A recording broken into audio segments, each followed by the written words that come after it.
A reading from the second letter of Peter, chapter 2, verse 1 through 9.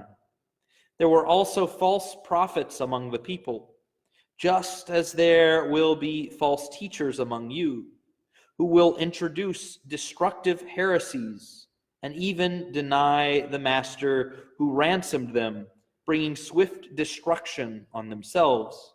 Many will follow their licentious ways, and because of them, the way of truth will be reviled.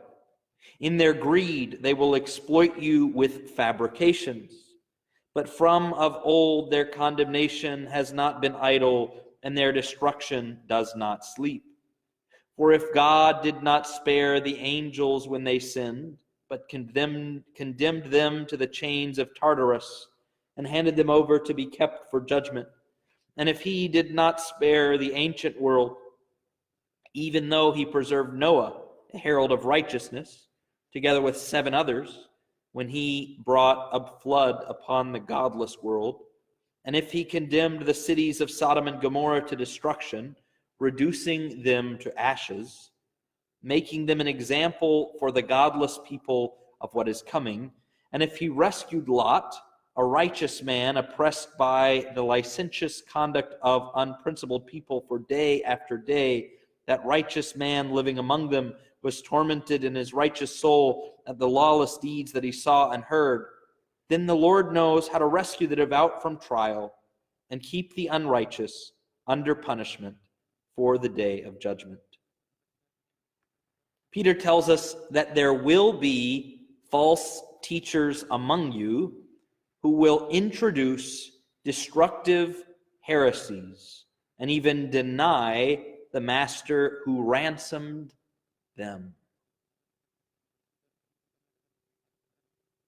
There have been false teachers.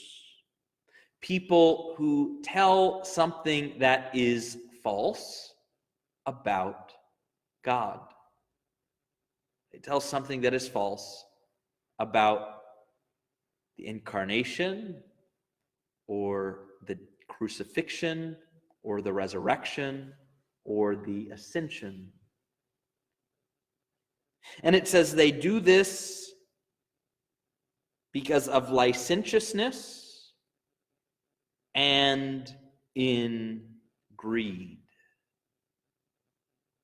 So if you look and see people who are following the flesh or following money, you can also often find in them a false teaching that allows them to do such things. So you have groups like the Mormons who deny that Jesus is God. And in so doing this, they are able to enrich themselves, particularly the founder, and take part in earthly pleasures. So they teach something that is false for their own benefit. We see also groups who will come and will preach about sending money to them. They will say, send us money as a seed. Send us money as a way to show your faith. And you look at their lifestyles, and they have mansions, and they have jets, and they have fancy cars, and they say, because I am faithful, God has blessed me. And so to them, Peter would say that they even deny their master who ransomed them because they deny the cross. And they deny the cross for the sake of their own financial gain.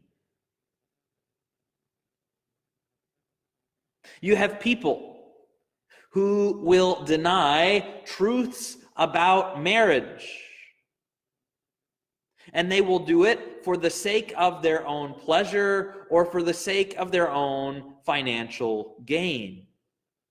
And in so doing, they are often denying Christ, because marriage is designed to be an image of Christ in his love and his self-sacrificing gift for his bride, the church. You see people who, through their pride, are unwilling to listen to reason, unwilling to listen to argument, and so they themselves will create a new theology, a new doctrine, and they will do this for their own sake. And in so doing, they very often deny Christ. Even in the first century, you have people that deny that Jesus came in the flesh. They thought he was only a ghost. And Paul says to them, if Christ was not raised from the dead, then our faith is in vain.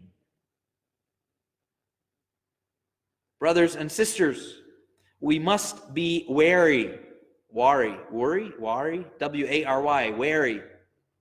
of false teachers who are seeking their own good and denying Jesus Christ.